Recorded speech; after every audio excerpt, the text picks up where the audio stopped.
tothom per fer millor aquesta ciutat, per fer-la més igualitària, sense discriminació, perquè no hi hagi cap tipus de discriminació per raó de res, ni d'origen, ni de creença, ni d'ideologia, ni de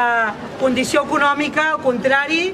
posar els drets de tothom al centre de la política és el que hem fet des que vam entrar. No hem parat de fer-ho, hem tingut moltíssimes dificultats, moltes resistències, però aquí estem, perquè no hi ha cap millor objectiu que avançar amb els drets per tothom,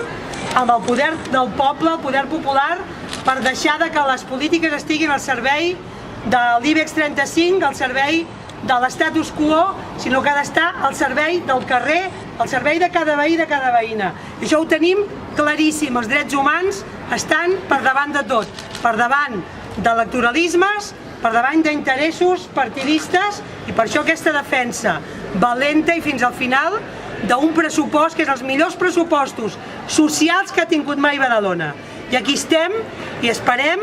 que puguem seguir defensant un model de gestió i un model de política plural, progressista, que barri el pas a les polítiques neoliberals que van enriquir les èlits i a discriminar i a fer difícil la vida de la majoria de la ciutat, de la majoria dels veïns i veïnes, que són les persones normals i corrents que tenen problemes per arribar a final de mes i que tenen problemes perquè encara estan patint la gravíssima crisi que des de dalt està gestionant-se per enriquir els que ja són rics i per empobrir els que són pobres. Per tant, aquí ens teniu i sabem que us teniu. Gràcies.